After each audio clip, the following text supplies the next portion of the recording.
అప్పుడు ముఖ్యమంత్రి ఉన్న చంద్రబాబు నాయుడు ఆయన మహబూబ్నగర్ జిల్లాను దత్తత తీసుకున్నాడు. ఆయన దత్తతలో ఉండే చేసి నేను అడాప్ట్ చేసుకుంటున్నా ఈ కరువు జిల్లా, దీన్ని అది చేస్తా ఇది చేస్తా పొడి చేస్తా అని మాటలు చెప్పి ఇష్టం వచ్చినన్ని పునాదురాలు వేసిండు. కలవ కుర్తి మన్ను మశాను రకరకాల పునాదురాలు వేసుకుంటూ ఉద్యమ సందర్భంగా నేను చేసే ఉపన్యాసాలలో నేను మాట్లాడేది ఈ పునాదురాలన్నీ ఎందుకు మనకు పట్క ఏడుస్తానిక చూస్తానిక ఏం లాభము, ఈ రాళ్ళని కృష్ణానదిలో అడ్డమేస్తూ చెక్కడమని అయితే భయ అనేది నేను నవ్వేది, జనం సప్పట్లు కొట్టేది సభలలో నేను చెప్తుంటే. ఒక్క డ్రాప్ వాటర్ కూడా పొలాలు పారడానికి రాలే. తత్ఫలితమైంది net result. What was the net result?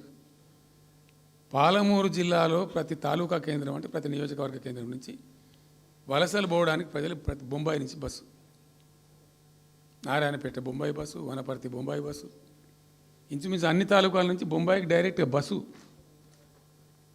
ఏం చేస్తారు? ప్రజలు పుట్ట చేత పట్టుకొని వలస పోవాలి, బతకపోవడు తప్ప ఇంకో గతి లేదు. జిల్లాకు జిల్లా మొత్తానికి మొత్తం 100% కృష్ణా బేసిన్లో ఉంటుంది. భయంకరమైన కరువు. చివరికి ఆ జిల్లాలో ఉండే అనేక మంది కవులు అనేక పాటలు రాసిండ్రు. ఆ గోరెటి వెంకన్న గారు అయితే పల్లె పల్లెలో పల్లెర్లు మొలిసే పాలమూరులోన అని చెప్పి పాట రాసి పాడిండు. ఆ పాట బాగా పాపులర్ సాంగ్ కూడా, తెలంగాణ ఉద్యమం పొడుగుతో కూడా భయంకరంగా మోగినటువంటి సాంగ్. సో అట్లా జరుగుతూ ఉంది. మేము ఏడుస్తా పోయినాం, చూస్తూ పోయినాం. అవి ఉన్న రెండే ప్రాజెక్టులు. ఒకటి బచావతి పెడితేనేమో జూరాల గతి అది. అప్పుడు చంద్రబాబు నాయుడు గారి స్లోగన్ సమైక్య రాష్ట్రంలోనే సమగ్ర అభివృద్ధి.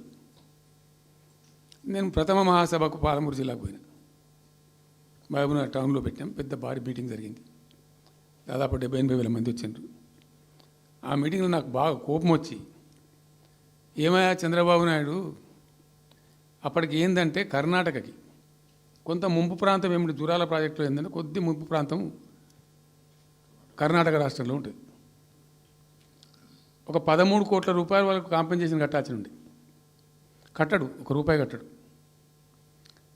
ఏమయ్యా చంద్రబాబు నాయుడు గారు, నువ్వు దత్తత తీసుకున్నావు, కథ తీసుకున్నావు, డైలాగులు చెప్తున్నావు, ఇక్కడ చచ్చిపోతాను జనము, బొంబాయికి వలసలు పోతుండ్రు. ఇటువంటి పరిస్థితులలో కూడా కర్ణాటకకు డబ్బులు కట్టడానికి డబ్బులు లేవా? ఇదేనా సమైక్య రాష్ట్రంలో సమగ్ర అభివృద్ధి అంటే? బట్టిగా బ్యారేజ్ ఆ గోడలక కట్టిన విడిచిపెట్టేది మీరు చూసి తమాషా పడన్నా అని చాలా తీవ్రమైన విమర్శలు చేశాను. మోకాళ్ళ మీద పరిగెత్తి కట్టిండి చంద్రబాబు నాయుడు. అప్పుడు ఆ కర్ణాటక చెల్లించాల్సిన కంపెన్సేషన్ ఏదైతుందో మోకాళ్ళ మీద ఉరికి నా దాడి తట్టుకోలేక కంటిన్యూగా పెట్టినాం.